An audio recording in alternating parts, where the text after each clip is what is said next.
Soal tugas Jordi Cruyff dan juga kans 3 pemain baru yang dinaturalisasi gabung timnas, kita sudah bersama dengan pengamat sepak bola Bung Binder Singh. Selamat malam Bung Binder. Selamat malam Mas Ibrahim. Bung Binder, hari ini diperkenalkan ke publik Jordi Cruyff.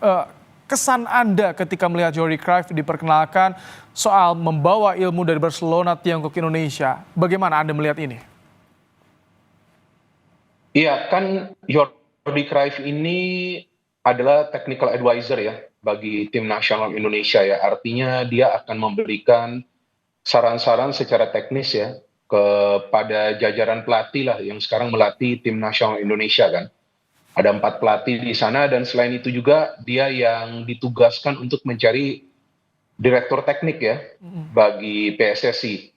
Tapi kan seperti yang dia katakan sebelum juga dia bisa mencari direktur teknik, dia juga perlu kan mengamati, mengevaluasi, kemudian mempelajari ya bagaimana kultur sepak bola di Indonesia sebelum nanti baru kemudian dia akan bisa menyarankan kira-kira siapa sih atau siapa aja sih sosok yang merupakan kandidat untuk direktur teknik ya. Karena memang dia mengatakan kan dan memang kita semua ketahui bahwa tugas yang paling berat itu adalah tugas dari direktur teknik karena kan dia yang harus membuat roadmap atau juga filosofi sepak bola ya di Indonesia untuk semua tim nasional mulai dari tim nasional U17, U20 dan juga tentunya senior agar ada program yang berkesinambungan. Kemudian juga pertemuan-pertemuan dengan manajer-manajer klub, dengan pelatih-pelatih klub, dan juga tentunya dengan manajer-manajer klub, dengan pelatih-pelatih klub, dan juga tentunya dengan SSB yang berada di Indonesia agar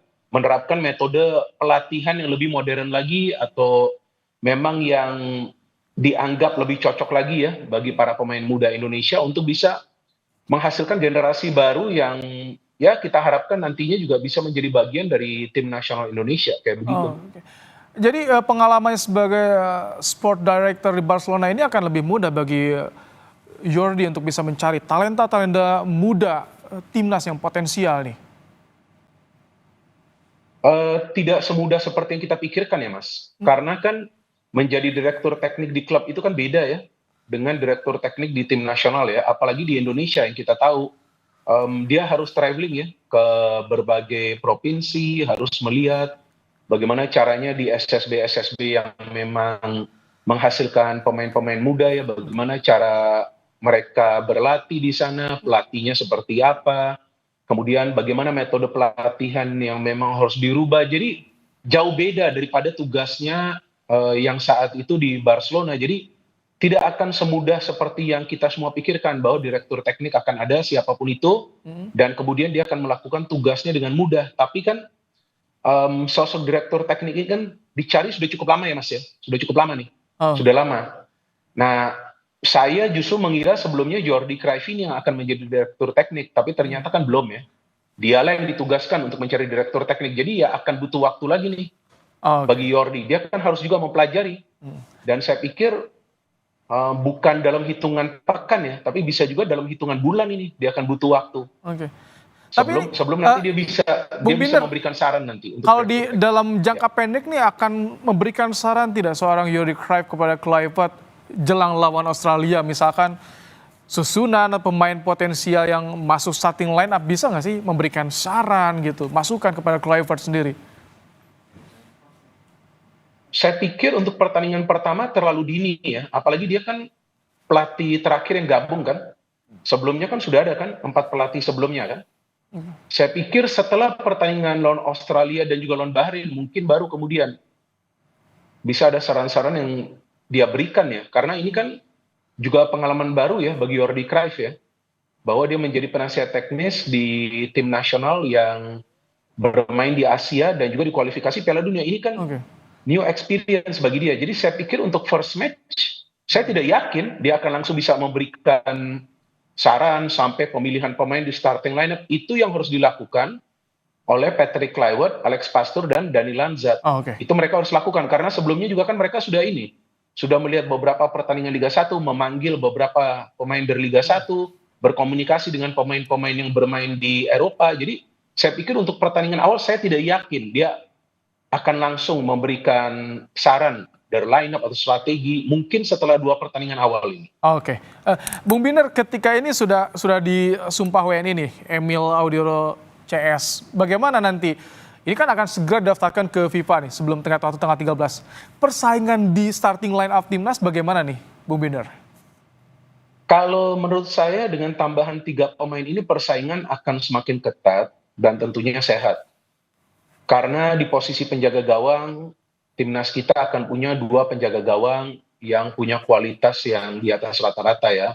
Martin Paes bermain di Liga Amerika Serikat, oke lah Emil Audero sekarang tidak bermain di klub besar, tapi kita tahu dia sudah punya pengalaman juga bermain di Serie A ya. Artinya dia juga akan ditempatkan sebagai pelapis dari Martin Paes. Karena memang sejauh ini performa dari Martin Paes world class ya, bisa dikatakan world class karena memang sangat krusial lah bagi timnas Indonesia. Melakukan banyak sekali saves, jadi saya pikir Martin Paes akan tetap dimainkan sebagai pilihan utama, tapi Emil ini sebagai pelapis. Oh. Dean James, nah ini ada peluang nih. Verdong apa Dean James? Main nih. Apakah dia main di back kiri, atau dia main di back kanan, atau dia main di tengah. Dean James ada peluang. Kalau saya memilih Verdong, kenapa? Karena Verdong itu sudah menunjukkan performa terbaiknya. Tapi Verdong juga kan bisa bermain di posisi center back sebelah kiri. Bisa juga.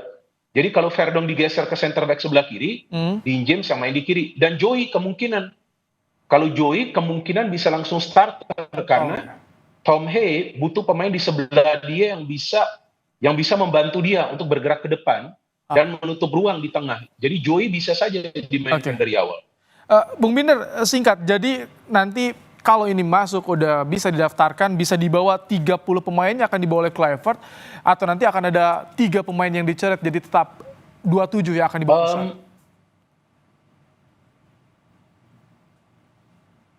Sepengetahuan saya 23 pemain ya nanti yang akan dipilih. 23 pemain. 23 pemain artinya akan ada 7 pemain yang bakal dicoret oleh Kluivert prediksinya ya. Betul. Baik. Sampai karena kan yang skuad sementara yang dipanggil itu kan sebelumnya 27, tambah ini 30. Nah, nanti yang akan dibawa 23. Jadi akan ada beberapa pemain juga yang nanti akan dicoret gitu. Oke. Kita tunggu nanti yang didaftarkan siapa saja pemain yang akan dibawa ke Australia tanggal 20 untuk bertanding. Terima kasih Bung Binder untuk ulasannya di program Kompas Malam hari ini.